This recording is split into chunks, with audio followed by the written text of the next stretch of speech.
네, 시작합니다. 말씀 보시겠습니다. 말씀 요한복음 16장 13절입니다.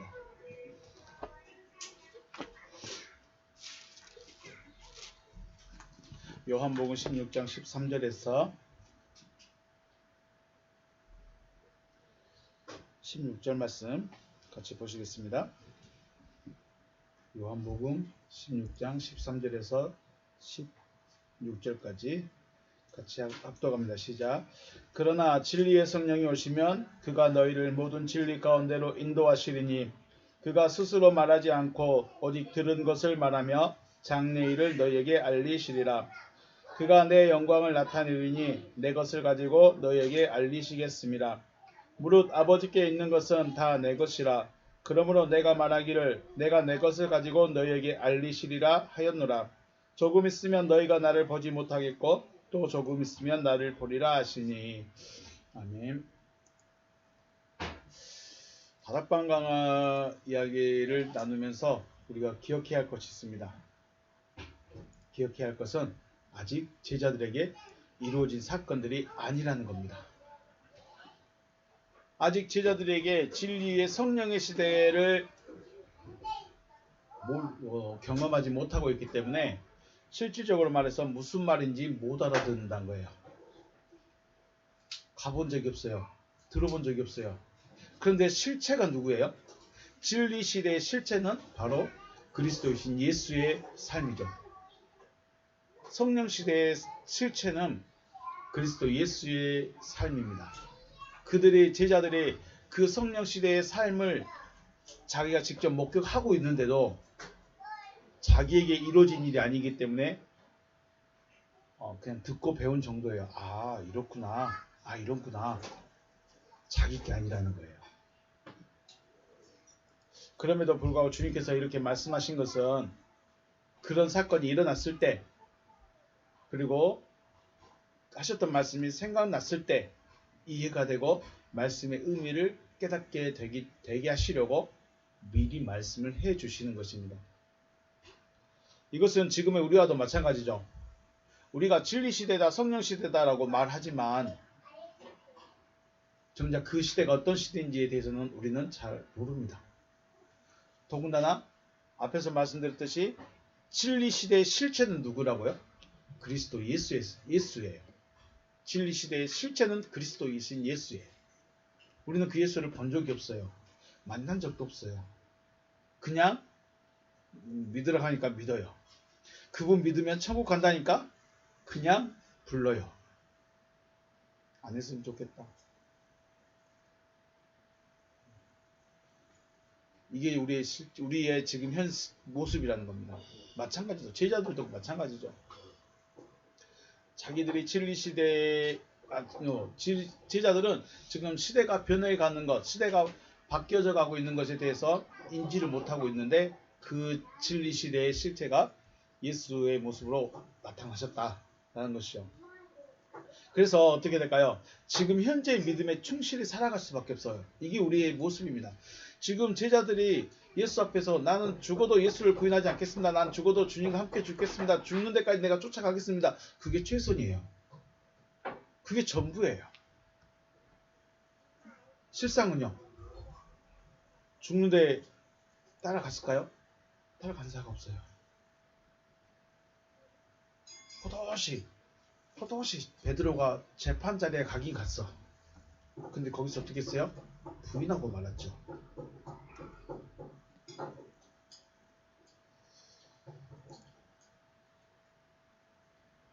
은혜 시대에 살고 있으면 그 진리 시대를 모르기 때문에 지금 있는 모습에 최선을 다할 수밖에 없어요. 그리고 그게 전부예요. 더 이상의 어떤 앞으로 나아가는 발전해 나가는 그런 모습을 볼 수가 없어요. 우리도 지금 최선을 다하죠. 내가 알고 있는 믿음, 내 믿음으로 최선을 다하고 있습니다. 그런 믿음으로는 진리 시대를 넘어가기 어렵다는 거죠. 진리 시대가 되려면 진리 시대에 맞는 말씀을 드려야 된다라는 것입니다. 그래서 주님은 시대를 볼 수 있어야 한다는 것이죠. 아침에 구름 끼면 그날은 어떻게 하겠다? 비 오겠다. 저녁에 해가 질 때 뭐죠? 노을이 이쁘게 일어나면 다음 날은 맑겠다. 내가 천기는 분별할 수 있으면서 왜 시대를 분별하지 못하느냐? 지금 시대를 물론 날세다라고도 말하기도 하고 정작 이제 주님 오실 날에 가까웠다라고도 말하기도 하고 이런 팬데믹이 하나님께서 보내셨다라고도 말하는데 모르겠습니다. 만약에 진짜 하나님께로서 보냈다면 진짜 하나님의 백성은 죽을까요? 안 죽을까요? 안 죽어요. 진짜로 심판이 하나님께로 왔다면 하나님의 백성 어떻게 할까요? 하나님이 자기 백성 죽이겠어요? 죽일 수가 없죠. 그러면 우리는 더 깝깝합니다. 우리가 내가 하나님 믿고 있었는데 교회에 다니고 있었는데 내가 직분이 뭔데 질병이 무섭고 두려워서 교회도 못 나가고 예배도 못 드리고 말씀도 못 듣고 자기가 무서워서 집에 숨어 있으면 그게 진짜 믿음일까요? 그래서 하나님께서 진짜 이 세상을 심판한다고 생각할 수 있을까요? 그렇습니다. 시대를 분별한다는 것은 단순히 지금 교회가 핍박을 받고 정권이 바뀌면 정권이 그대로 유지가 되면 교회가 어쩌고 저쩌고 글쎄요. 그런 말은 진작부터 있어 왔고 진작부터 있었습니다. 그 사람의 문제지. 중요한 것은 진리 시대를 볼 수 있어야 진리 시대를 들어갈 수 있다. 가나안을 꿈을 꾸고 가나안에 대한 이야기를 들어봤어야 돼요. 그래야 들어갈 수 있습니다. 갔다 왔어도 자기 못 되면 못 들어갑니다. 지난 시간 장래의 일을 너희에게 알리시리라 라는 말씀과 모든 진리 가운데로 인도하시리라 라는 말씀의 의미를 생각했습니다. 장래의 일은 어떤 일이냐면 그가 오시는 일입니다. 장래의 일이라고 했지만 올 일, 우리 번역은 장래라고 번역했지만 엘코마이 해가지고 오게 될 일입니다. 그가 오는 것이 일입니다. 보혜사 성령께서 너희들이란 태상들에게 오시는가에 대한 말씀을 알려주시는 거죠. 그러면 우리가 어떻게 보혜사가 내 안에 오시는가, 내 안에 오신다는 그분이 과연 누구인가를 우리가 알아야죠. 그분의 실체를 알아야죠. 우리가 상상하는 것처럼 빙이 되는 것처럼 그렇게 될까요? 우리가 알고 있는 빙이, 귀신이 쓰여버린다는 그런 느낌? 그렇게 하나님이 우리에게 임하실까요?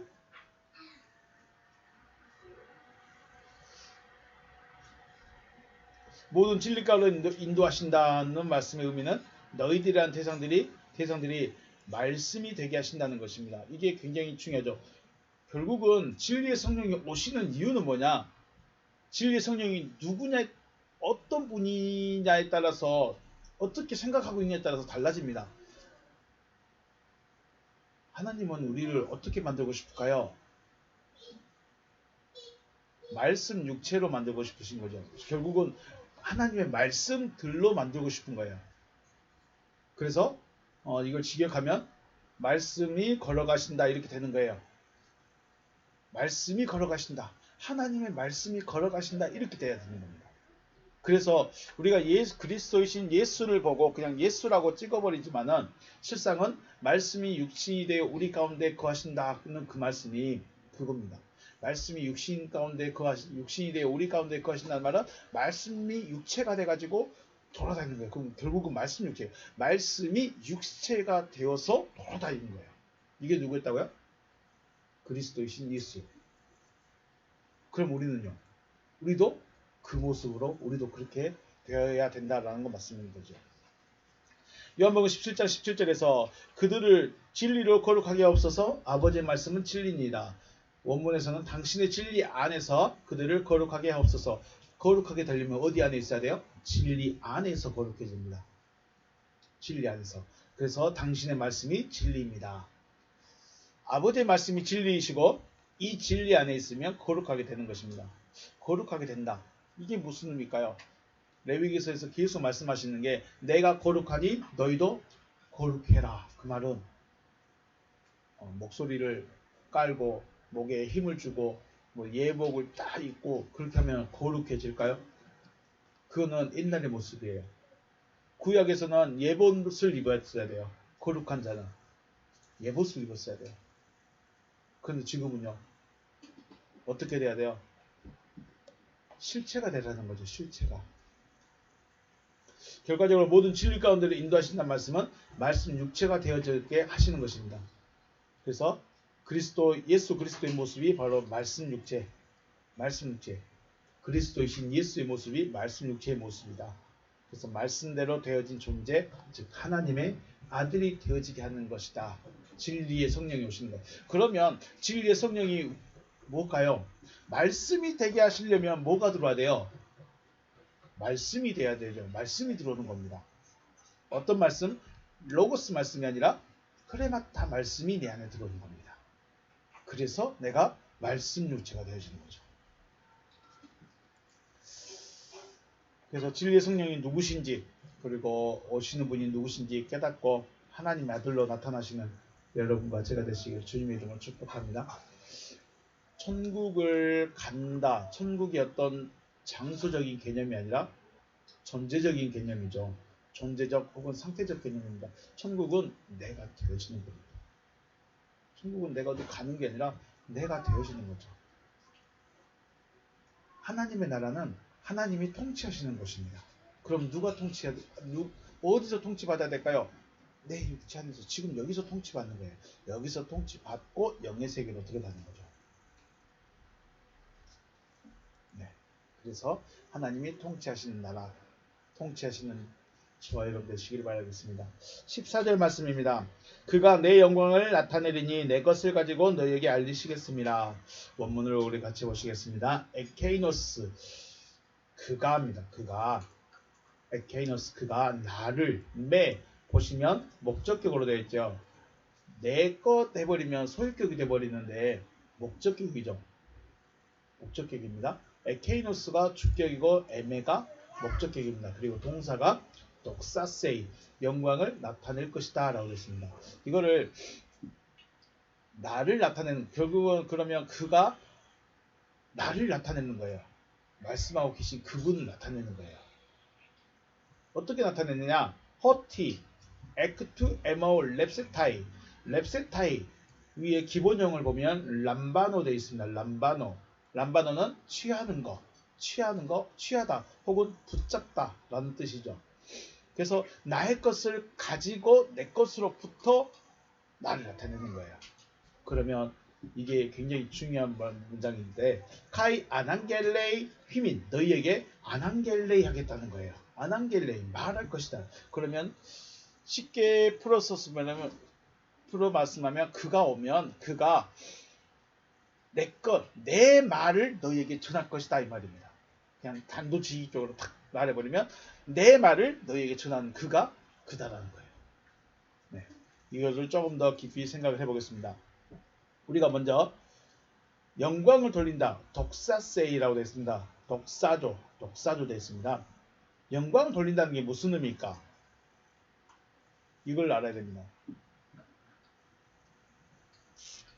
이것을 하기 전에 먼저 렙세타이를 배웠네요. 렙세타이 기본형은 람바노입니다. 지나게 되는데 취하다 혹은 무엇을 붙잡다. 그러니까 요한복음 1장 8절에서 빛이 왔으나 사람들이 그 빛을 영접하지 않았다가 아니라 뭐라고 했어요? 카탈람바노 그랬죠. 붙잡지 않는 거예요. 빛이 왔으면 어떻게 해야 돼요? 붙잡아야 돼요. 근데 우리 성경은 영접이라고 말했어요. 원래는 내가 붙잡아야 되는 겁니다.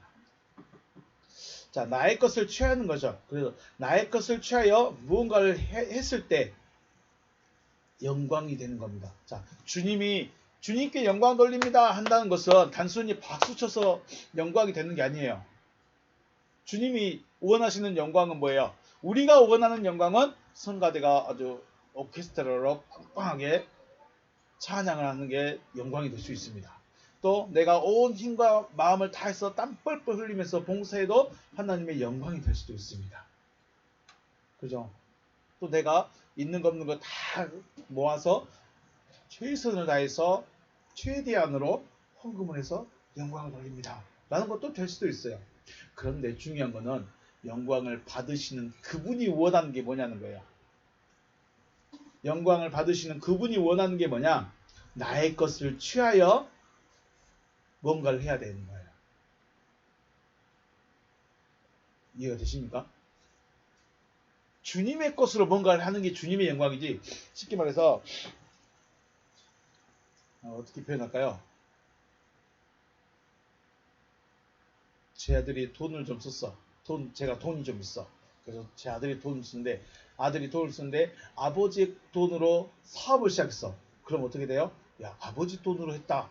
물론 아들이 지혜가 있어서 사업 수완이 좋아서 성공할 수 있지만 아버지 돈으로 했습니다. 그래서 야, 아버지가 좀 능력이 되는가 보다. 이런 느낌입니다. 그러니까 주님이 영광을 받는 방법은, 주님이 영광을 받으시는 방법은 주님의 것으로 내가 뭔가를 해야 되는 거예요. 그러면 나에게 주님의 것이 없으면 주님께 영광이 될까요, 안 될까요? 영광이 될 수가 없다는 거예요. 야, 이게 진짜 어려운 겁니다. 우리가 주님께 영광 돌립니다라고 진짜 좋아하고 고백을 잘합니다. 그런데 그 모든 것의 기본은 뭐예요? 주님의 것으로 해야 된다는 거예요. 이게 렙세타이의 의미입니다. 내 것으로 뭔가를 해야 되는 거예요. 주님의 것으로 뭔가를 하고 그게 나타나야 되는 거예요. 그게 영광입니다. 누가 원하는 영광이요? 주님이 원하시는 영광. 내가 박수 친다고 하나님이 기뻐하고 영광 받으시는 것도 아니고, 내가 열심히 일해서 뭔가를 잘 해놔서 뭔가를 예쁘게 꾸며놔서 하나님이 영광을 받으시는 것이 아니고, 하나님의 것으로 그에 맞는 일을 하는 거예요. 그럴 때 영광이 나타나는 거예요. 그러면 제가 만약에 은사가 나타났어요. 그래서 은사를 나타내는데 내 걸로 하는 거예요? 주님 것으로 하는 거예요? 주님 것으로 하는 거예요. 그때 누가 영광을 받아요? 주님이 영광을 받는 거예요. 예언의 은사를 해주는데 나만 나타나고 내가 잘나서 내가 기도 많이 했으니까 예언의 은사가 왔어. 그래서 내가 하는 거야. 나를 바라봐. 이래버리면 내가 영광을 빼앗아 버리는 거죠. 그래서 주님의 것으로 그에 맞는 일을 했을 때 주님이 영광을 받으신다라고 말씀합니다. 그래서 나의 것이라고 말씀하시지만 실상은 자기 자신을 취하여 자기 자신을 나타내야 되는 거예요. 자, 우리는 누구를 나타내는 사람들이에요? 우리는 나를 나타내는 것이 아니라 주님을 나타내는 자들이에요. 증인이 왜 증인일까요? 증인은 자기 말하는가요? 내가 보고 들었던 그것에 대해서 말하는가요? 내가 보고 들었던 거 말하는 거예요. 그러면 내 안에 주님이 계시면, 내가 주님의 증인이라면 누구 것만 말해야 돼요? 주님 것만 말하는 거예요. 주님의 말씀 하나도 없어. 주님의 말씀이 없는데 막 말을 해. 그 누구 말하는 거예요? 자기 말하는 거예요. 굉장히 무서운 이야기죠. 주님이 내 안에 계셔서 내가 주님의 말씀을 하고 있다면 이건 주님께 영광입니다. 잘하든 못하든 그건 상관없어요. 그게 말씀이 세든 이해하지 못하는 말씀이든 상관없어요. 주님이 하시는 말씀을 그대로 전하면 그게 주님의 영광이에요. 그런데 주님의 말씀이 없어. 내 안에 주님이 없어. 그런데 주님의 말이라고 막 말을 해요. 그럼 주님께 영광이 될까요? 안 될까요? 안 되나 봐요. 그게 누구였어요? 구약에? 고지성자들이었어요. 자기가 원하는 말을, 사람들이 원하는 말을 해주죠. 그게 누구였다고요? 고지성자. 중요한 게 이거죠. 그러니까 우리가 앞에 봤던 이 말씀 있죠. 에케이너스 에메 독사세이 혹 에크투 에모 랩스타이. 이 앞에 에모가 형용사인데 관사가 붙어 있으면 한정적이랍니다. 그래서 내 것입니다. 우리말로 하면 내 것이에요. 우리말로 말하면 내 거예요. 그러니까 결국은 주님이 주님 것으로 주님을 나타내라는 거예요. 내 걸로 주님을 나타낼 수는 없어요. 내 걸로 주님을 나타낼 수도 없지만 나타낸다 할지라도 주님의 영광이 안 된다는 거예요. 왜냐하면 주님 것으로 해야 돼. 이게 가장 중요합니다. 랩세타이. 자, 기억하시기 바라겠습니다. 여러분이 주님께 영광을 돌리기를 원한다면 주님의 것으로 뭔가를 나타내야 돼요. 주님의 것으로. 그래서 제가 지난번에 말씀드렸죠. 왜 헌금하죠? 헌금을 왜 하냐? 그건 내 고백이지만 내가 주님이 내 안에서 내 주인이라는 걸 증명해야 돼요. 뭘로요? 내 안에 주인은 주님밖에 없습니다. 그래서 물질을 감싸고 있으면 안 된다는 거죠. 주님의 것입니다. 그리고 주님이 받으셨습니다 하고 그런 마음이 돼야 돼요. 주님의 것으로 주님을 나타내는 겁니다. 이게 주님께 영광입니다. 그냥 오케스트라가 있고 막 어마어마하고 이게 영광이 아니고 주님의 것으로 주님을 나타내는 거. 그게 주님께 영광입니다. 그래서 주님께 영광을 나타내는데 어떻게 나타내라고요? 아난겔레이 휘민입니다. 아난겔레이. 이게 굉장히 재밌는 말입니다. 아난겔레이 휘민. 너희에게 말할 것이다 되어 있습니다. 아난겔레이라는 말은 의미적으로 보면 개인 비서입니다. 개인 비서. 그래서 물론 사전적인 뜻은 광고하다, 연습하다, 뭐 선언하다, 말하다라고 됐지만 이 사전을 보면 각각 혹은 따로따로의 의미인 아나라는 전치사와 사자, 우리 천사, 왕의 사자 이런 사자 있죠. 사자를 뜻하는 앙겔로스에 합성합니다. 그러니까 개인 비서를 보내는 거예요. 자, 우리가 누군가에게 사자를 보내면 그 사자는 누구 말을 해야 돼요? 자기 말을 해야 돼요? 자기 보낸 사람의 말을 해야 되는가요? 자기를 보낸 그 사람의 말을 하는 거예요. 왕의 대사로 다른 나라에 가서 외교 활동을 하는데 자기 하고 싶은 대로 해버려. 그럼 될까요? 안 될까요? 안 되는 거죠. 그런 겁니다. 이 아난겔레이가 그런 의미입니다. 개인 비서 혹은 우리 아나운서처럼 아나운서가 자기가 자료 정리해서 뉴스를 만들어서 발표한가요? 아니면 편집부에서 보내주면 그걸 읽고 있는가요? 아나운서들은 저도 잘 모르겠는데 중요한 것은 편집부에서 허락된 내용들만 원고 가지고 읽고 있는 게 누구예요? 아나운서예요. 이게 아난겔레이입니다. 아난겔레이. 그러면 뭐예요? 주님의 것으로 주님의 것을 너에게 말한다. 이 아나운서처럼 개인 비서처럼 이렇게 말한 거예요. 그래서 주님의 영광이 되어지는 것은 주님의 말씀을 그대로 전하는 것 자체입니다. 주님께 영광입니다 라는 그 말 자체는 뭐예요? 우리가 뭐 일을 했습니다. 뭔가를 했습니다. 이게 주님께 영광이 아니라 주님의 하시는 그 말씀을 주님의 것을 주님의 말씀을 그대로 가감없이 그대로 전하는 그 자체가 뭐예요? 그게 주님께 영광입니다. 우리는 내가 뭔가를 했기 때문에 우리가 주님의 이름으로 뭔가를 하고 있으니까 주님께 영광이다라고 말하는데 실상은 주님의 것으로 말하는 거. 말할 때 뭐가 필요해요? 주님의 말씀이 필요하죠. 주님의 말씀을 그대로 전하는 것 자체가 주님께 영광이다라는 것입니다. 자, 그럼 우리 여기서 한번 생각을 해볼까요? 주님이 왜 주님이신가요? 우리는 주님이 왜 주님인가요? 나의 주인이시니까. 여러분의 주인 맞습니까? 이게 좀 불현듯 갑자기 떠올랐습니다. 왜 주님이 주님이시지? 왜 주님이 주인이시지? 라는 이 의문이 갑자기 떠올라가지고 생각해봤는데 말 그대로 내 마음의 주관자이시기 때문에 주님이십니다. 그죠? 주님이 여러분이 주 예수 그리스도 예수를 왜 주님이라고 불러야 되냐? 왜 우리가 믿음의 고백에서 주여라고 불러야 되느냐? 왜 그럴까요? 내 주인이니까 부르는 겁니다. 그래서 구약시대는 여호와라고만 불렀습니다. 여호와라고 불렀습니다. 주라고 못 불렀습니다. 야훼도 못 부르는 이름이었죠.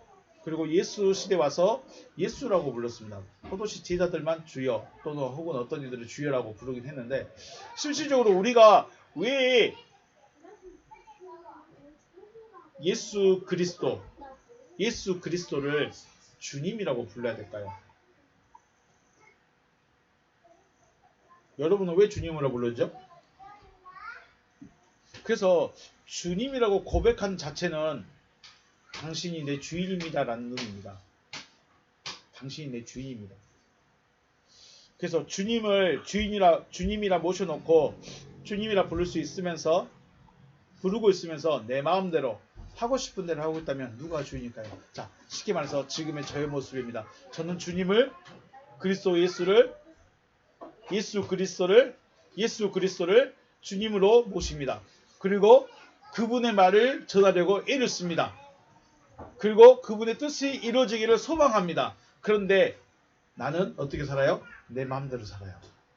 내가 하고 싶은 대로 살아요. 내 마음이 시키는 대로 하고 살아요. 그럼 누가 주인일까요? 나의 주인이 주님이 내 주인일까요? 내가 나의 주인일까요? 또 주님을 모셨다고 하면서 마귀의 일을 하고 있다면 누가 주인일까요? 이게 로마서의 7장의 고민입니다. 자, 내가 주님의 이름을 부릅니다. 예수 그리스도가 내 주인이십니다. 내 마음에 오셨습니다. 그래서 내가 당신의 이름을 부르며 당신이 내 주인이십니다라고 말을 하는데 기도할 때만 그래. 밖에 나가면요? 아니 밖에도 안 나가. 그냥 여기 안에서 사람과의 성도들 간에 교제하는데 내 마음대로 해. 내가 하고 싶은 대로 해.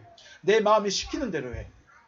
거기다 더 나가서 마귀가 원하는 일, 하나님의 반대되는 일을 하고 있어요. 그러면 그 사람의 주인이 누구일까요? 주님이 주인일까요? 마귀가 주인일까요? 이게 바울이 고민했던, 진짜로 고민했던 내용이 로마서 7장의 내용이 이겁니다. 예수 그리스도를 주님이라고 부를 수 있는 것은 예수 그리스도께서 내 마음의 주인이 되어졌을 때 부를 수 있는 거예요. 자, 여러분의 마음의 주인은 누구신가요? 여러분의 마음의 주인은 누구신가요? 지금 여러분의 마음을 주관하고 움직이고 있는 분은 누구신가요? 내 마음에 예수 그리스도께서 계시지 않는데 주님이라고 부르는 것은 마치 두 주인을 섬기는 것 같습니다. 육신과 생각으로는 주님을 섬겨요. 육신의 생각과 행동으로는 주님을 섬겨요. 어떻게 해요? 교회 와서 예배하고 기도하고 찬양하고 봉사하고 헌신하고 생각과 행동으로는 주님을 섬겨. 그런데 마음으로는요. 마음의 주인은 누구예요? 최소한 나. 조금 더 깊이 생각하면 마귀. 그러면서 우리는 예수 그리스도를 향해서 나의 주여라고 고백을 하는 거예요. 그러니까 주인이 몇이에요? 최소한 둘이에요. 왜 주님이죠? 나를 주관하고 있기 때문에 주인입니다. 내 마음, 내 생각까지 다 주관하고 있기 때문에 주인이에요. 그런데 우리는 주님을 그냥 불러요. 원래의 주님, 우리의 원래의 주님 누구예요? 우리의 원래 주인님 혹은 원래 주인은 누구예요? 마귀죠. 드러나지 않아. 마귀는 절대 자기를 드러내지 않아요. 원래 우리의 주님은 누구였다고요? 어둠이에요. 어둠. 우리 어둠. 어둠이 원래 내 주인이에요. 그래서 우리는 어둠에 속했고 죄의 종이고 사망의 그늘에 앉아있는 자고 등등등이에요. 원래 우리의 주인, 드러나지 않는 주인은 어둠인데 우리의 의식과 생각은 빛이신 예수 그리스도를 섬기고 있는 상태, 두 주인을 섬기고 있는 상태죠.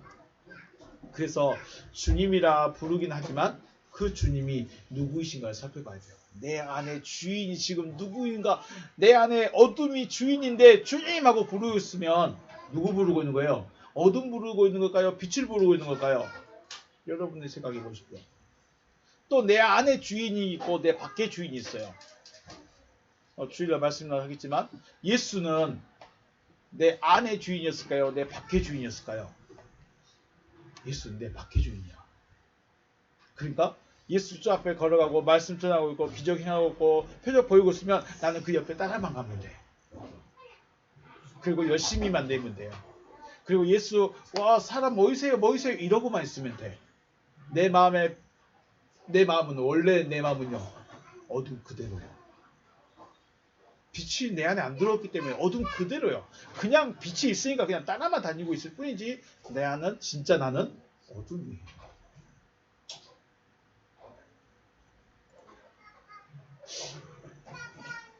어둠이 신이 돼버리면 어떻게 된다고 그랬죠? 말씀드렸어요? 어둠 자체로 사람은 신이 돼야 돼. 아들아 좀만 굴리지 않았으면 좋겠다.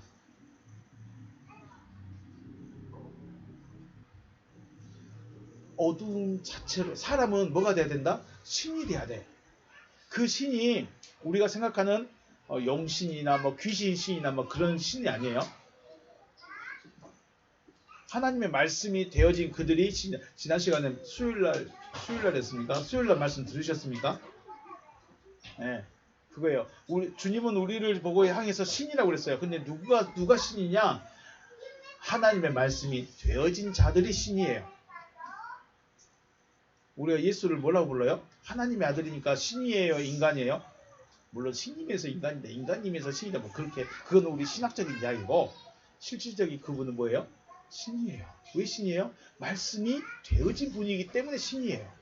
그럼 우리에게도 똑같이 너도 말씀이 되어져서 신이 돼야 돼 라고 말하는 거예요. 그런데 결국 우리의 신이 되긴 돼야 돼. 그런데 신이 되고 싶은데 어둠이야. 어둠이 고행을 했어. 누구처럼? 석가모니처럼 고행을 하고 그래 뭔가를 깨달았어. 그거 신이 돼버렸어. 그럼 무슨 신일까요? 어두운 신이에요. 빛의 신인가요? 어둠의 신인가요? 석가가 빛의 신일까요? 어둠의 신일까요? 아무리 그가 의인의 반열에 의인의 경지에 이르렀다 할지라도 그는 어둠이기 때문에 어둠의 신이에요. 어둠의 신은 누구예요? 마귀. 다 거기로 가는 거예요. 그럼 우리도 마찬가지죠. 내가 지금 뭐 빛이 안 되면 어둠의 상태로 신이 돼버리면 마귀가 종 되는 거예요. 방법이 없어요.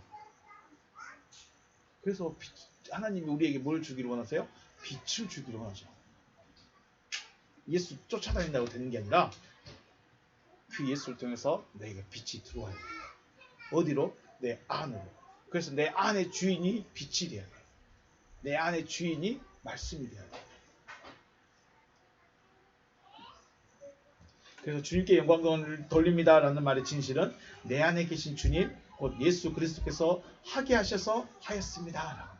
내가 헌금을 할 때 마음의 감동이 왔다. 하게 하셔서 하셨다고 고백하셨어야 돼요.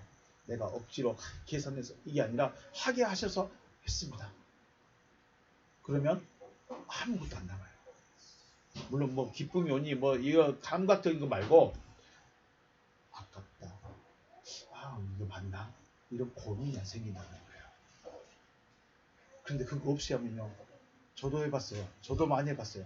진짜 돈이 없는데 헌금을 해야 돼요. 근데 조금 하기는 불편해. 민망해. 제 봉투에 조금 들어있어. 민망할 것 같아. 그래서 진짜 없는데 그냥 왕창 집어넣어. 그러면 속에서 좀 아깝다. 다음 주 어떻게 살지? 다음 달 어떻게 살지? 이런 고민해버리면 아무런 의미 없는 겁니다. 그런데 정말 마음에서 시켜서 마음에 계신 분이 시켜가지고 해버리면 내 안에 남는 게 없다는 거야. 그냥 그분 거예요. 그것을 하나님이 기뻐하신다는 거죠. 야, 너가 이게 좀 필요해. 나 이거 좀 내줄래? 마음에 들어오면 그걸 내놓는 거야. 그래서 저 가르쳤던 그런 분들이 왜 헌금을 아무데나 하지 마라.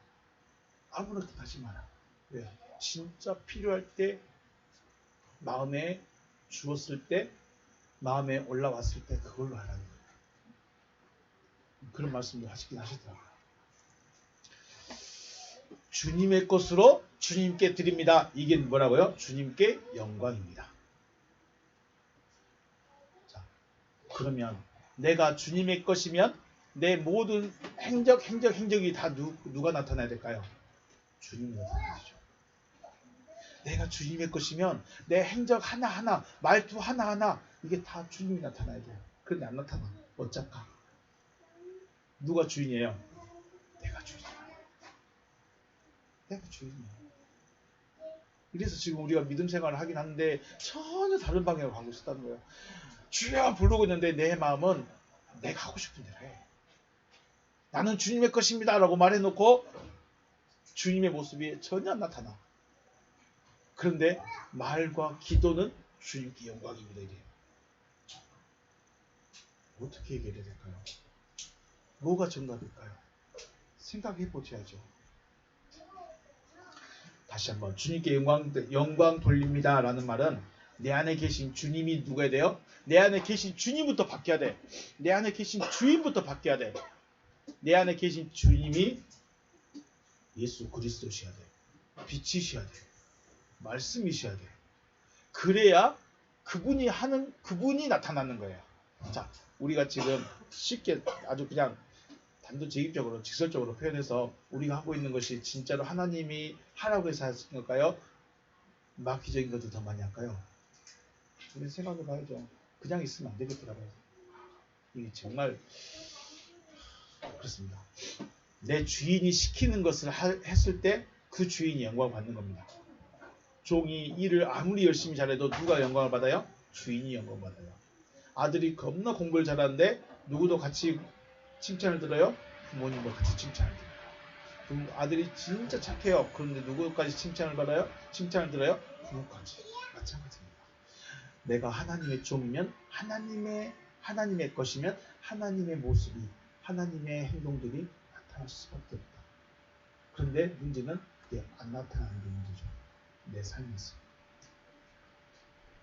그렇게 따졌을 때 과연 내 주인이 누굴까? 그래서 바울은 로마서에서 나는 말씀을 알고 있는데 나는 열심히 하고 싶은데 나는 말씀대로 살고 싶은데 안 되네. 봤더니 누가 주인이었다? 누가 또 있다? 죄가 또 있더라고요. 내 안에 주인이 죄가 또 있더라. 그럼 어떻게 될까요? 한 주인은 내 몰아야 되죠. 한 주인은 몰아내야 돼요. 내가 그렇다고 내 주인을 몰아낼 수 없는 것이고 주인과 주인이 싸워서 빛이신 주님이 이겨야 돼. 빛이신 주님이 이기려면 어떻게 될까요? 빛을 계속 받아야 돼. 촛불 한번 붙여주고 끝내고 촛불 한번 붙여주고 끝내고 촛불 한번 붙여주고 끝내면 안 돼. 거기다가 전기를 꽂아버려 돼. 그래서 본문에서도 나의 것을 취하여 너희에게 말하였기 때문에 나를 영화롭게 한다라고 직역합니다. 직역할 때 나의 것을 취하여 너희에게 말하였기 때문에 나를 영화롭게 한다. 누가요? 그가. 아케미스. 나의 것을 취하여 말하였다는 것은 앞에서 말씀드린 것 같이 내 안에서 말씀하신 주님의 말씀을 그대로 전하는 것입니다. 내 안에서 말씀하시는 말씀을 그대로 전하는 것. 이게 무슨 말이라고요? 레마 말씀이라고 했죠. 레마 말씀. 우리가 성경에서 보면 먹든지 마시든지 무엇을 하든지 주님의 영광을 위해서 하라라고 사도 바울도 말합니다. 자, 그래서 육신의 밥, 육신에 마시는 음료, 일상생활에서도 주님께서 시키시면 하여야 하겠지만 주님께서 굳이 오늘 왠지 삼겹살이 먹고 싶은데 근데 주님께서 오늘 삼계탕을 먹으라 그랬어. 그러면 삼계탕을 먹어야 되겠죠? 근데 주님이 굳이 나는 삼겹살이 먹고 싶은데 주님이 굳이 아니 오늘 삼계탕 먹어야 돼 라고 말씀하실까요? 굳이 제가 탄산음료 마시고 싶은데 아니야 너도 그냥 보리차만 마셔. 물론 건강을 위해서 주님이 말씀해 주실 수도 있지만 굳이 그걸 매 끼마다 와서 매 끼마다 내 안에서 오늘은 배추만 먹고 내일은 상추만 먹고 그 다음 날은 고기만 먹고 그렇게 말씀하실까요? 물론 우리의 건강을 위해서 혹은 우리 육신을 위해서 그렇게 말씀해 주실 수도 있고 또 우리가 먹고 싶은 걸 절제할 수도 있겠지만 중요한 건 뭐예요? 주님께서 우리 육신에 먹고 마시는 것에 그렇게 관여하지 않으신다는 거예요. 그냥 내가 먹고 싶은 걸 먹으면 돼요. 왜냐하면 육으로 난 건 육입니다. 육체는 육체예요. 육체는 육신이기 때문에 굳이 특별하게 주님이 관여하시진 않아요. 다만 우리의 건강을 위해서 절제해야 될 것, 하지 않아야 될 것들 이런 것들을 우리가 알아서 하는 거죠. 만약에 진짜로 주님이 먹고 마시는 것에 대해서 말했다면 내 살을 먹고 내 피를 마셔라 하시는 그 말씀 어떻게 될까요? 우린 진짜 예수 살 뜯어서 먹어야 돼요. 우리 진짜 예수 피 빨아서 먹으셔야 돼요. 근데 그 말씀이 아니잖아요. 그래서 먹든지 마시든지 무엇을 하든지 주님께 영광이 되어지기 위해서는 내 안에 주인이 예수 그리스도가 되셔야 된다. 내 안에 주인이 예수 그리스도가 되셔야 됩니다. 그래서 안겔레이 의미를 좀 더 깊이 생각해 본다면 안안겔레이 내 안에 예수께서 계심으로 나의 존재성이 주님과 하나 되어지는 것을 의미합니다. 그래서 내 안에서 말씀하신 대로만 말하고 내 안에서 시키는 일만 하면 됩니다. 그게 누구였다고요? 그리스도이신 예수의 삶이었죠. 어떻게요? 안에 계신 분이 누구셨죠? 아버지. 아버지께서 말할 것과 이룰 것이 친히 명령하여 주셨으니 나는 그의 명령이 영생인 줄 압니다. 내가 내 자유로 말하지 않냐고 내 안에서 이룰 것과 말할 것을 친히 명령하여 주시니 나는 그의 명령이 영생인 줄 압니다. 이게 그리스도의 삶입니다. 그래서 아난겔레이라는 말이 중요한 게 주님과 하나 되어져서 말하게 한답니다. 이게 이렇게 됐을 때 주님께 영광이고 또 주님은 아버지께 영광입니다. 그래서 성경을 읽을 때 이해하는 것만 아니라 그분의 마음까지 공유할 수 있어야 된다. 우리가 공감이라고 그러죠. 다른 사람의 마음을 이해하는 능력. 물론 굉장히 중요한데 우리가 주님을 따라가고 주님과 함께 한다고 말하는데 주님의 마음을 전혀 몰라. 그럼 공감이 된가요? 아닌가요? 주님의 마음과 상관없이 살아. 하나 된가요? 아닌가요? 될 수가 없어요. 우리가 많은 사람과 같이 이 교류를 하고 만나고 이야기를 하고 있는데 우리가 진짜 친하다. 진짜 내 친구다. 라고 말하는 사람들은 어때요? 마음이 통하죠.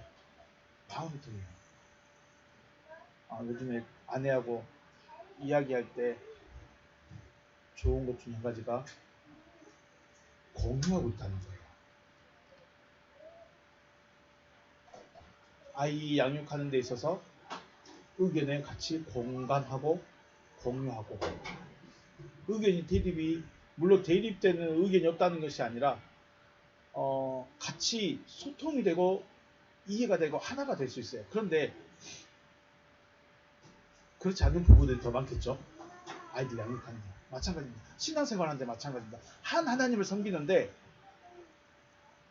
얼굴은 웃고 있어. 그런데 이야기하는 그 포커스가 달라. 그러면은 하나 된 걸까요? 하나가 안 된 걸까요?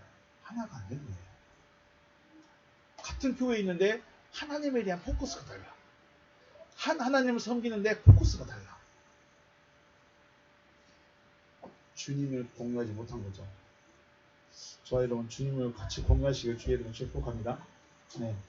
우리가 영화를 보면서 재미를 느끼고 감동을 느낄 수 있는 것은 배우의 연기가 아주 중요하죠. 시나리오도 중요하지만 배우가 어떻게 소화했느냐가 굉장히 중요합니다. 좋은 배우, 훌륭한 배우는 시나리오 캐릭터에 완전히 자기화시켜버리죠. 자기화시켜서 마치 자기인 것처럼 표현하는 배우일 것입니다. 그게 악인일지라도요.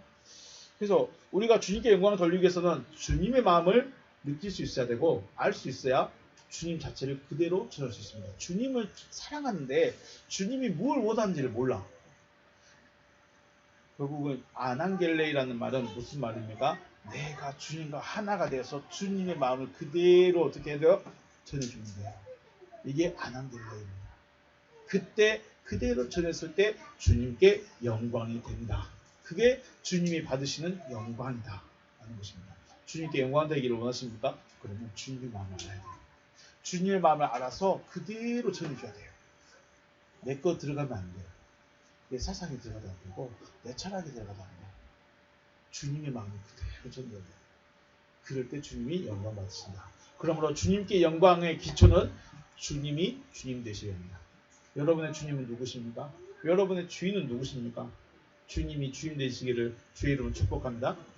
네. 그래서 성경은 주님은 그를 뭐라고 그래요? 주님을 주님으로 그대로 전달하고 있는 그를 에케이노스라고 합니다. 물론 문맥상 우리 성경의 문맥을 살펴보면 그라는 지시대명사와 너희들이라는 지시대명사가 자주 등장하는데 본문에서의 에케이노스는 표면적으로 진리의 성령을 나타내십니다. 표면적으로는 진리의 성령이에요. 그런데 조금만 더 생각해보면 주님의 마음과 주님의 말씀을 그대로 전하고 있는 자가 누구이냐? 바로 주님의 마음과 주님의 생각을 주님의 것으로 주님인 것처럼 전한 사람이 누구예요? 이게 중요한 거예요. 증인은 내가 본 것을 그대로만 말하면 됩니다. 주님이 내 안에 계셔서 말하고 있는 그것을 주님의 것으로 그대로만 전하면 되는 게 이게 증인인 것이요. 그리고 주님의 증인은 이런 증언으로 인해서 영광을 받으시는 거고, 그러면 표면적인 그는 진리의 성령이시지만 진리의 성령이 오셔서 말할까요? 성령과 함께 한 자가 말할까요? 여기서 깊이 생각하죠. 성령께서 이 사람 저 사람 갖다가 말할까요? 아니면 주님과 성령과 하나 되어서 말하는 그가 에케이노스일까요? 물론 진리의 성령이라는 표면적인 부분도 있지만 더 깊은 의미는 진리의 성령과 하나 되어진 그가 에케이노스다.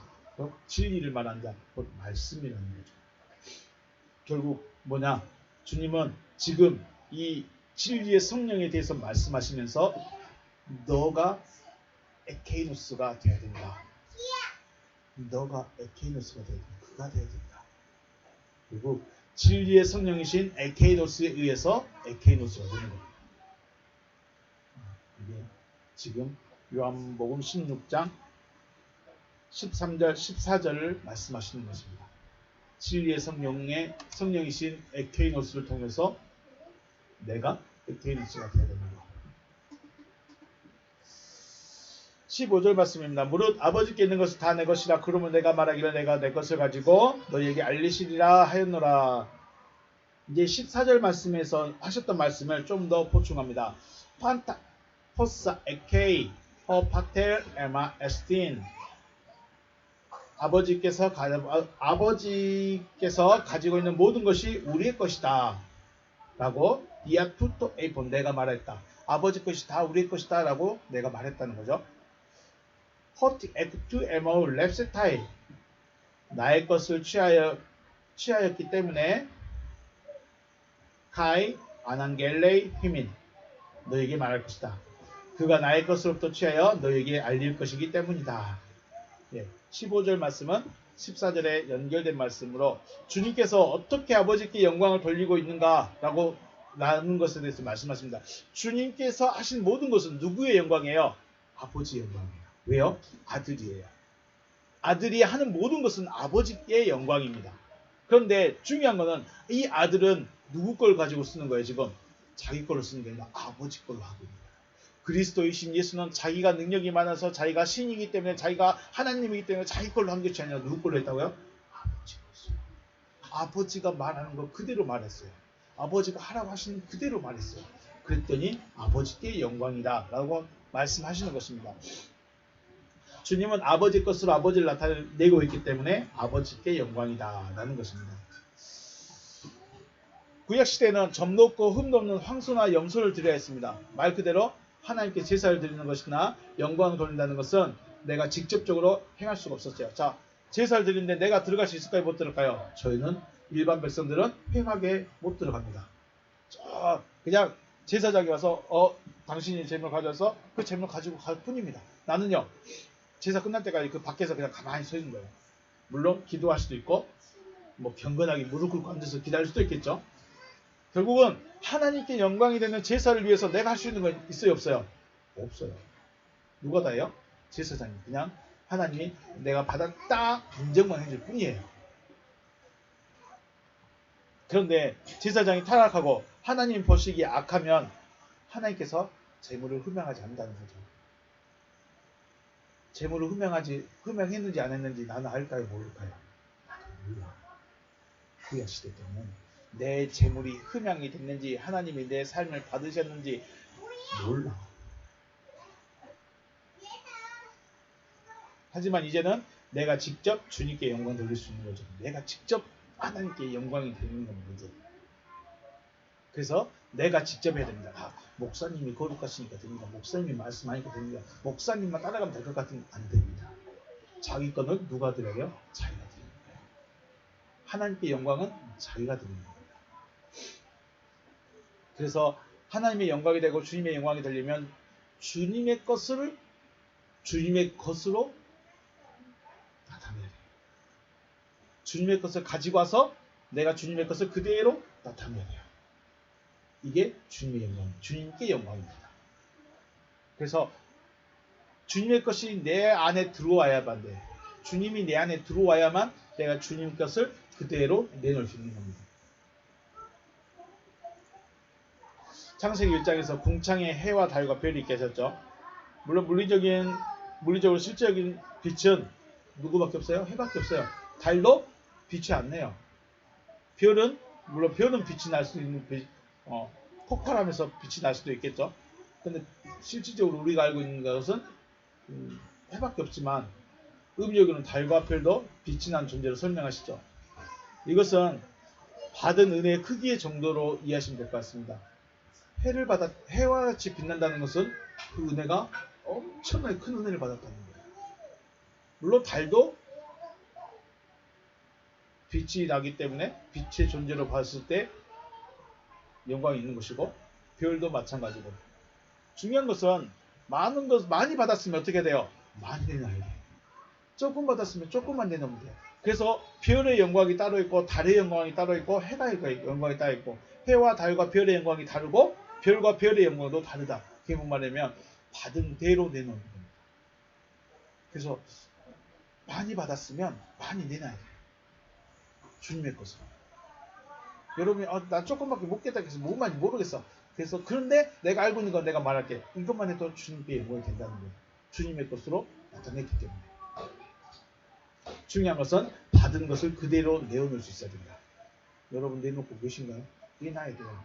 안 내놓고 있으면 썩습니다. 안 내놓고 있으면 주님의 영광도 안 됩니다. 자, 주님의 것을 주님의 마음으로 내어놓음으로 주님께 영광이 되시는 여러분과 제가 되시길 주님의 이름으로 축복합니다. 네, 이게 진리의 성령께서 우리 안에 오셔서 하시는 일입니다.